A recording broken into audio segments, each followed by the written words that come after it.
sometime in the next half-century, eliminating all life on the planet. Decisive action was required, but the secure transport of an entire civilization would demand a new kind of cooperation, a new kind of courage, and a new kind of union. Thus, in 2159, the United Colonies were formed to make that journey possible.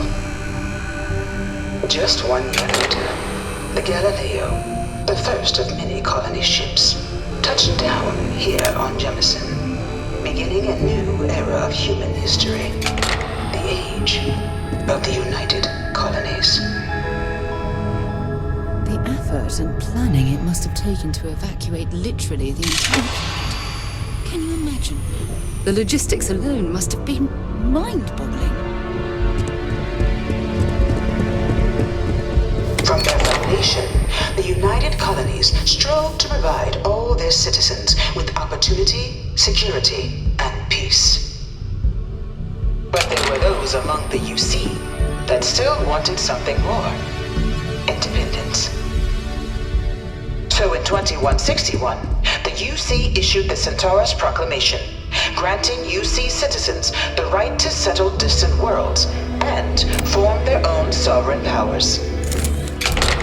It wasn't long before the first new faction, the Free Star Collective, was formally organized in 2188, later followed by House Varun, revealing themselves to the universe in 2230. The result of the Centaurus Proclamation has always left me torn. So much conflict arose as a result. Was it worth it? It was only in 2230 that the faction known as House Varun first made contact with the rest of the settled systems. Founded by the passengers of a colony ship that had left New Atlantis and disappeared 4 decades earlier, House Varun was a faction unlike any other. A theocracy dedicated wholly to the beliefs of its isolationist founder, Jinan Varun. House Varun initially made overtures of peace towards the rest of the settled systems. They claimed their only intention was to spread the word of their god, the Great Serpent.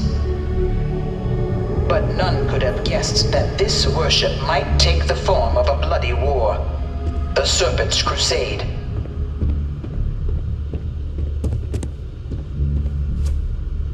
The Freestar Collective was initially founded in 2188, when the citizens of Aquila banded together with the pleasure city of Neon in mutual defense.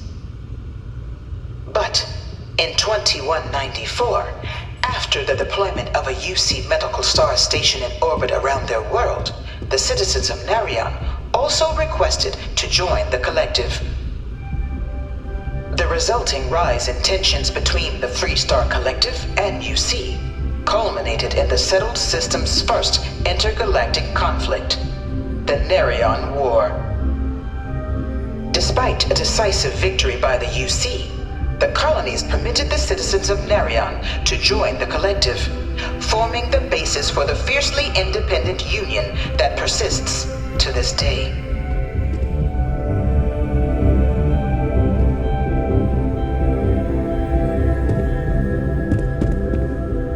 Beginning in 2240, House Varun forces declared all-out war on the rest of human civilization, initiating the Serpent's Crusade.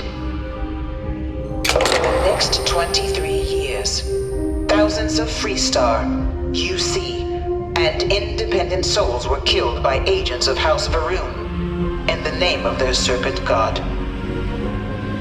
It was only with the death of their founder in 2263 and the succession of his heir Jarek that House Varun finally sued for peace. There remains, however, select members of House Varun who refuse to recognize the cessation of hostilities their leaders established.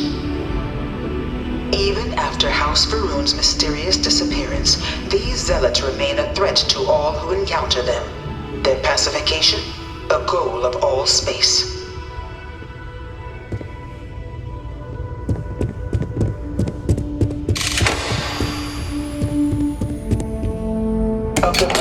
conflicts between the galaxy's factions, none was more brutal than the recent colony war between the UC and the Freestar Collective. Set off by the unauthorized Freestar colonization of Vesta's Pride in 2308, a direct violation of the Nerion Treaty, the colony war spread quickly across the galaxy. Both sides deployed every tool at their disposal. Armadas of warships, mechanized combat platforms, or mechs, even bioengineered alien creatures, the infamous UC xeno-weapons. It was only in 2311 at the Battle of Cheyenne that the scales finally tipped, the Freestar Collective, utilizing their civilian fleet as a human shield, successfully crippled the superior United Colonies Navy. After their shocking victory against the galaxy's greatest navy, the Freestar Collective offered terms of peace, which the colonies, out of an interest in staving off any further human costs, accepted. The galaxy has been rebuilding ever since. The colony war was a horrible conflict that irreparably wounded the settled systems. There were times I felt that it would never end. Few settled worlds were left untouched by the colony war. But nowhere could the viciousness of modern warfare be seen more clearly than on the Freestar planet of Nera. Initially occupied by invading United Colonies forces as a forward operating position, repeated attempts to take and retake the planet by collective forces led only to devastation. Swaths of the world were transformed into scorched husks, a nightmarish testament to the depths of human ingenuity and human cruelty. And today, Nera remains a continuing reminder to the horrors of unfettered war.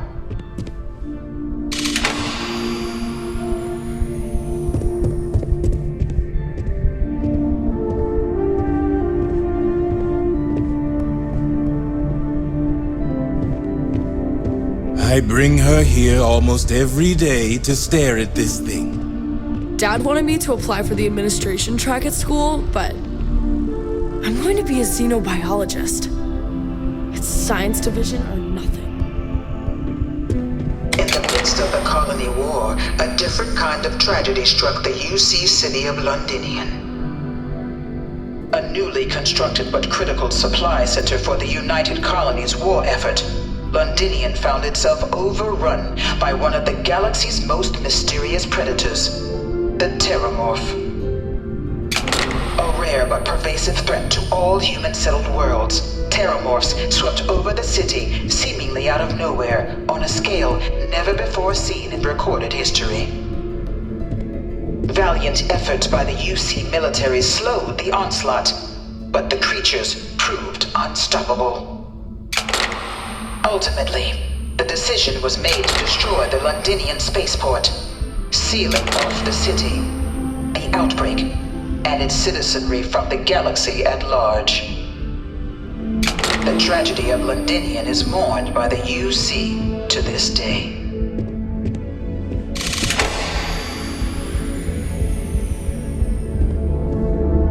All 4 of my last science papers have been on Terramorphs. This thing's like an artist's rendition, right? No animal can be this ugly in real life. After the devastation wrought by the colony war, the UC and the Freestar Collective came together to ratify a treaty that became known as the Armistice. Both sides agreed to a vast reduction in standing forces, and that xeno-weapons and mech warfare would be outlawed. All related research was sealed away, accessible only in cases of dire emergency. But the Collective had another demand, that the active commanders of the UC military stand trial for their actions. The United Colonies, in the interest of peace and galactic security, agreed. In 2311, 3 United Colonies senior officers were found guilty. Commander Henry Durant, General Indira Rastogi, and Fleet Admiral Francois Sanon, known better as Ve Victus. All were sentenced to death for their actions, bringing the colony war to a close and returning peace to the galaxy at long last. I was a strong supporter of the armistice. All of the terrible weapons that both sides used against one another. It had to end.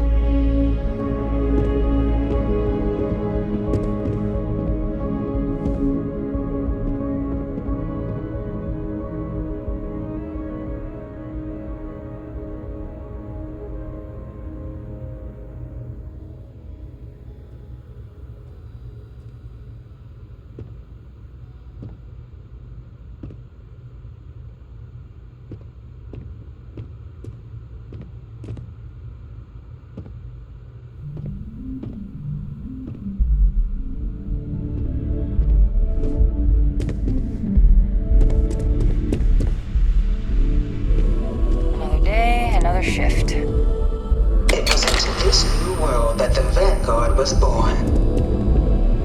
An official branch of the UC Navy, the Vanguard is the United Colonies Volunteer Fleet, serving a myriad of security, logistical, and reconnaissance roles. And after a sufficient length of service, UC citizenship is guaranteed to every Vanguard member.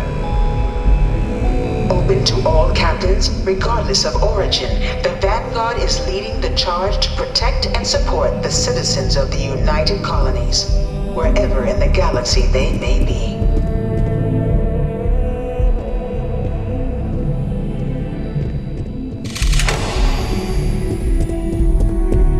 No one is born a United Colony citizen. Only through service to the UC can one hope to earn one's citizenship.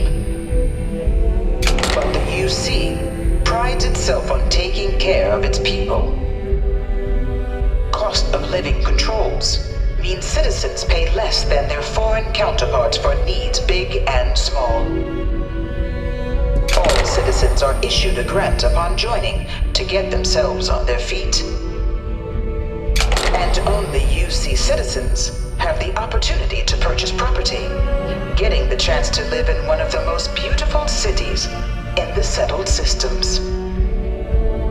By joining the Vanguard today, you too can begin earning your place here in the heart of galactic civilization as a citizen of the United Colonies.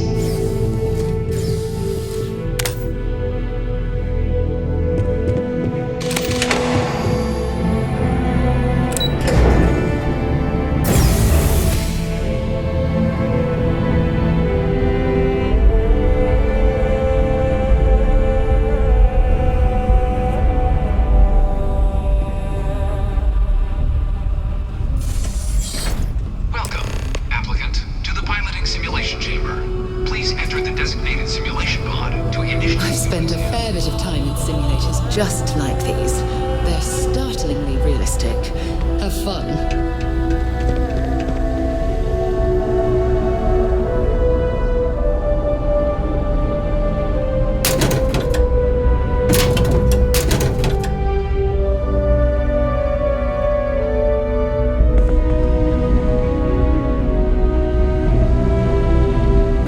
You must be our new applicant. I'm Proctor Samuelson. The simulator is designed to be a near-perfect replica of a Class B. It's been tuned to provide a challenging but fair fight. Good hunting.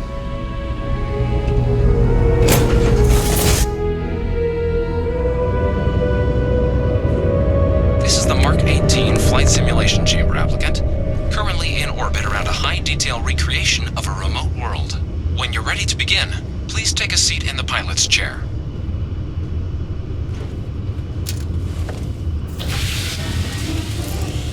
Your exam is simple. Defeat as many tiers of opponents as you can before your ship is disabled. You must defeat at least 3 tiers of opponents to pass the exam. Good hunting, applicant.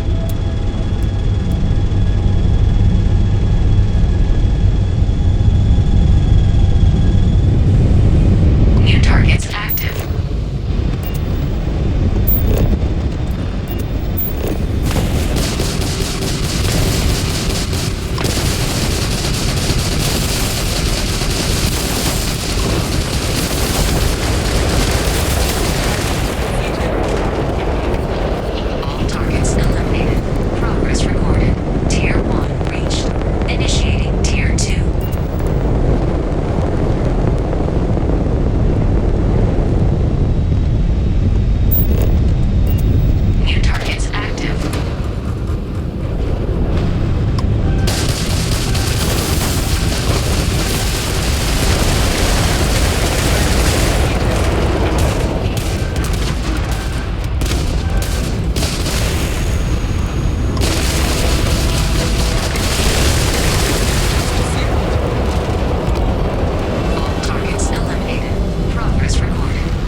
Congratulations, applicant. You've passed. You can head up to Commander Tuala to receive your final results and your probationary assignment.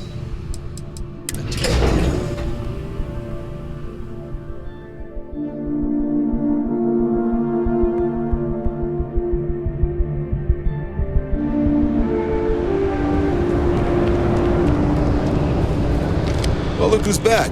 Everything go all right with the exam? Or did you have some questions you needed answered? So these are your numbers that just came through then. You ready to hear how you did? Then let's get to them. So, looking at the data, hit every mural in the orientation hall, huh? A test of preparation and thoroughness. To trace the Vanguard values highly. Psychological results are all within expected levels. Navy doesn't have room for folks that'll fall apart the first time they're trying to outrun a homing missile. Now, how'd you do against your foes? Tier 4, not too shabby. The techs make us test each level of the sim too. I can tell you that wave are some real artificial bastards. Good job putting them away. Hell of a job. I might even let you fly me around sometime. So then, looking at your results as a whole, and presuming you're successful in completing your probationary mission, you could have your UC citizenship after only 10 years service. Pretty standard for combat assignments. But your performance in the simulator does mean I can offer a signing bonus. Help convince you to join the cause. 10 years might seem like a long time, but it's worth the climb if you wish to become a citizen. So, sounds to me like we've got Vanguard material on our hands. If you're interested, we could bring you on as a provisional member today. Get you the credits you've earned, then send you out on your probationary mission. First, though, all UC service people, provisional or otherwise, are required to swear an oath. So, you want to make this official? Commit yourself to the cause of the colonies? It's a big decision.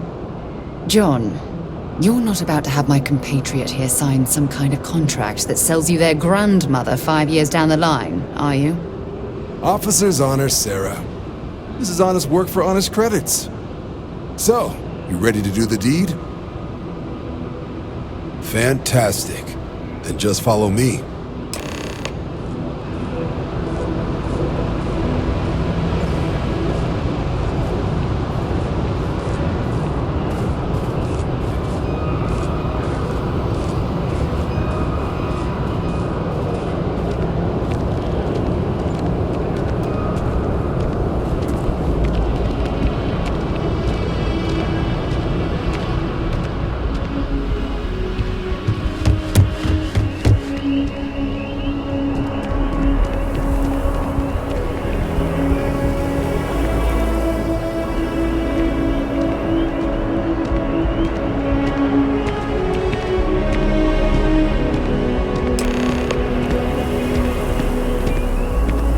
Wouldn't be right doing this where we couldn't see the stars.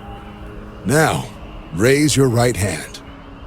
The motto of the Vanguard is Supra et Ultra, above and beyond. That is where we serve, beyond the furthest reaches of the United Colonies military, and with honor and duty above reproach. Do you swear to protect and defend the citizens of the United Colonies to the best of your abilities, and to uphold the values of the Vanguard? Honor, loyalty, self-reliance in all your actions as a member of the United Colonies Navy?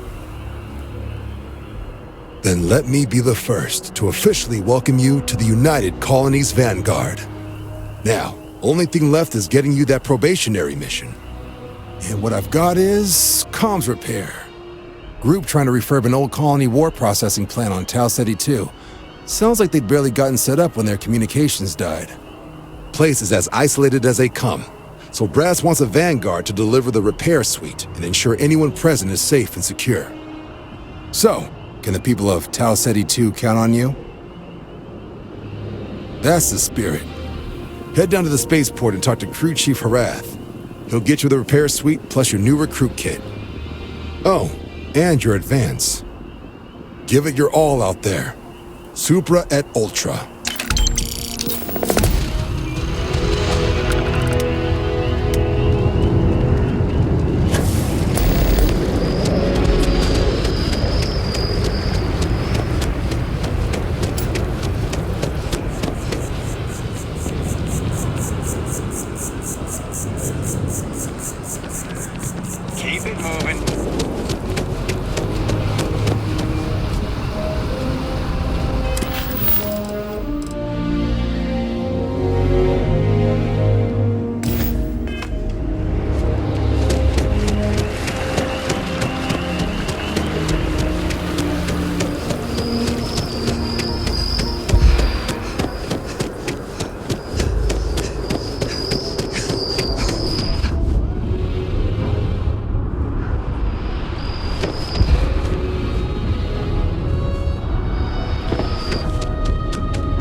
flown across most of the settled systems in all manners of spacecraft, and yet I still get sick on the gnat.